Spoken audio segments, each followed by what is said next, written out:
আসসালামু আলাইকুম। আশা করি সকলে ভালো আছেন। আল্লাহর রহমতে আমিও ভালো আছি। তো আজকে আপনাদের সাথে শাক দিয়ে মাছ ঢাকা রেসিপিটা শেয়ার করতে চলে আসলাম। প্রথমে আমি শাকগুলো এবং মাছগুলো ভালোমতো সুন্দর মতো ধুয়ে নিয়েছি।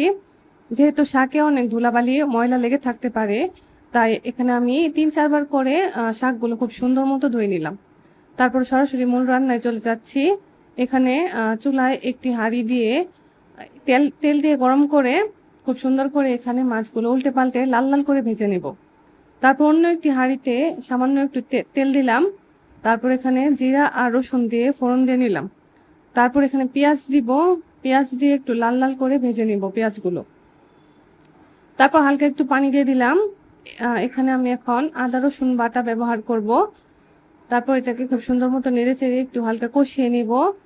তারপর এখানে মরিচের গুঁড়া, হলুদের গুঁড়া, ধনিয়ার গুঁড়া, জিরার গুঁড়া এবং লবণ দিয়ে মশলাটা খুব সুন্দর মতো কষিয়ে নিব। তারপর মশলাটা কষানো হয়ে যাওয়ার পর এখানে আমি কেটে ধুয়ে রাখা আলুটা দিয়ে দিব এবং আলুটা খুব সুন্দর মতো আমি কষিয়ে নিব। এখন ঢেকে দিলাম। ঢেকে দিয়ে আলুটা সুন্দর মতো কষিয়ে নিলাম। আলুটা কষে যাওয়ার পর এখানে আমি শাকগুলো দিয়ে দিব।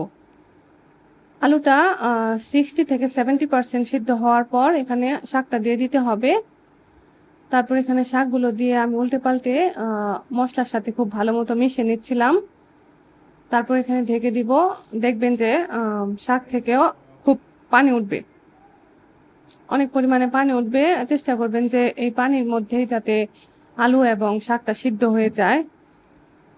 যদিও আমি পরে এক্সট্রা পানি ব্যবহার করেছিলাম।